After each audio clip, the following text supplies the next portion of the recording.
வணக்கம் உறவுகளே.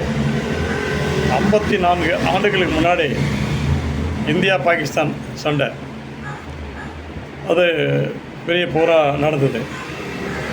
அப்போ மக்களுக்கெல்லாம் எச்சரிக்கை அப்படின்னா, இந்தியா என்ன பண்ணுவாங்கன்னா, ஏரோப்ளேன், ஹெலிகாப்டர் இதெல்லாம் ஆகாயத்தில் பறக்க வச்சு இது மாதிரி இதில் குண்டு போடுவாங்க, நீங்கள் உஷாராக இருங்க. அப்படி நடக்கிற நிகழ்ச்சி வரும்போது நீங்கள் தரையில் அப்படியே படுத்துட வேண்டியதான்.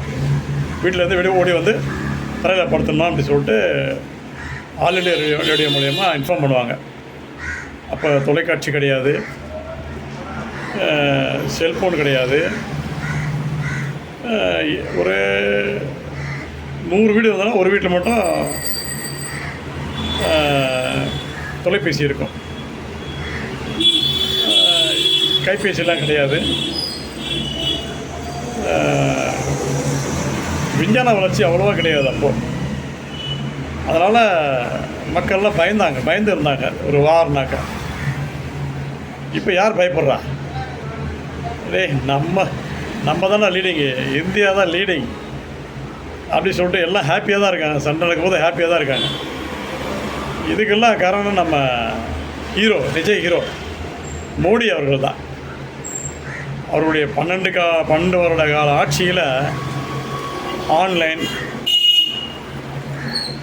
கைபேசி இது மாதிரி இதெல்லாம் இம்ப்ரூவ்மெண்ட்டு. அதுவும் இல்லாமல் இராணுவத்திற்கும் விஞ்ஞானத்திற்கும் நிறைய ஊக்கம் கொடுத்துருக்காரு, பயங்கரமான ஊக்கம். இவர் அடிக்கடி வெளிநாடு போவார். என்னடா வெளிநாடு போகிறேன் எல்லாம் ரொம்ப பேச ஆரம்பித்தாங்க.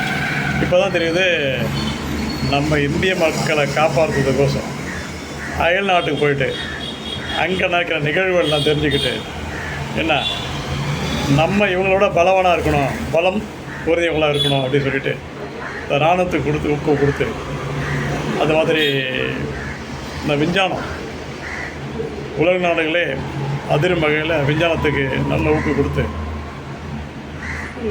அதாவது அந்த காலத்தில் ராமாயணத்தில் ராவணன் அம்பு விட்டார்னா, நம்ம ராமர் அம்பு விடும்போது ஆகாயத்தில் ஒன்றோட ஒன்று மோதி அப்படியே பசுமமாக போயிடும். அதே மாதிரி நம்ம ஏவுகணைகள், பாகிஸ்தான் ஏவுகணை வரும்போது அடித்து தும்சம் பண்ணிடுச்சு. அது கதை, ராமாயணன்றது ஒரு கதை. அது நேரில் பார்த்ததா யாரும் தெரியல, திரைப்படங்களில் பார்த்துருக்கோம். நான் யோசனை பண்ணுவேன், இதே மாதிரி ஒரு சண்டை வரும்போது ஆகாயத்தில் இந்த மாதிரி நடக்க வாய்ப்பு இருக்கான்னு சில நேரங்களில் யோசனை பண்ணியிருக்கேன். அந்த திரைப்படம் பார்க்கும்போது நிஜமாக நடக்குமான்னு. மோடி அவர்கள் நிஜமாக நடத்திட்டார். எத்தனை ஏவுகணை வந்தாலும் சரி தூக்கி அடித்து ஆகாயத்தில் தும்சம் பண்ணிட்டார். இந்தியாவில் ஒரு தாக்குதலும் கிடையாது. நம்ம ஏவுகணை தான் போய் அவங்கள அடித்து தூக்கியிருக்கு. அணு ஆயுத கிடங்கு வரைக்கும் போயிருக்குன்னு சொல்கிறாங்க. அப்போனா பார்த்துங்க, விஞ்ஞானம் எந்த அளவுக்கு நம்ம இந்தியாவில் வளர்ச்சி அடைஞ்சிருக்கு. இன்றைக்கி உலக நாடுகளே அப்படியே பார்க்குறான், என்ன இந்தியா இப்படி ஆயிருக்கு, யாரா அப்படின்னு பார்த்தா நம்ம மோடி ஐயா அவர்கள் தான். அவருடைய பெருமை இப்போ தான் தெரியுது. இந்திய மக்கள் தான் நம்ம சொந்தங்கள். சொல்லப்போனால் இந்திய நாட்டின் தந்தைன்னு சொல்லலாம் அவரை. இப்போ போர் நடந்த பார்த்தீங்களா, நிறைய பேர் பயப்பட வந்தாங்க. என்னன்னு தெரிஞ்சால் அவங்களுக்கு தெரிய போட்டிருக்கு, நம்ம மோடிஜி நல்ல பயங்கரமான ஒரு டேலண்ட் பர்சன் அப்படின்ட்டு. மனிதாபிமானியும் கூட. கடைசியில் போர் நிறுத்தம்னு கேட்கும்போது சரி ஒத்துக்கிட்டு போர் நிறுத்தப்பட்டிருக்கு. அந்த தீவிரவாத கிடங்குகள், பயங்கரவாத அமைப்புகள்லாம் இருந்தது இல்லையா, அந்த இடம்லாம் அடித்து தும்சம் பண்ணியிருக்காரு.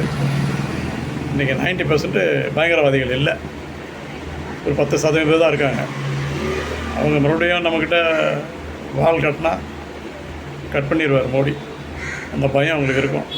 இனிமேல் வளர்ந்து வந்தால் தான். அதுக்குள்ளே நம்ம மோடி நிறைய பேரை வளர்த்து விட்டுருவார். சரிங்களா? ஆக இன்றைய இந்தியாவின் தந்தை, அதாவது இவர் போல யார் என்று ஊர் சொல்ல வேண்டும் அப்படின்னு எம்ஜிஆர் பாடினாங்க. அந்த பாட்டு நம்ம மோடிஜிக்கு தான் பொருத்தமாக இருக்கும். அதனால் ஒவ்வொரு இந்தியரும் நம்ம மோடிஜியை வாழ்த்துவோம். என்றுமே அவர் பிரதமராக இருக்கட்டும், அவருடைய ஆட்சி தொடரட்டும். பாரத் மாதா கி ஜெய். ஜெய் ஹிந்த். நன்றி, வணக்கம்.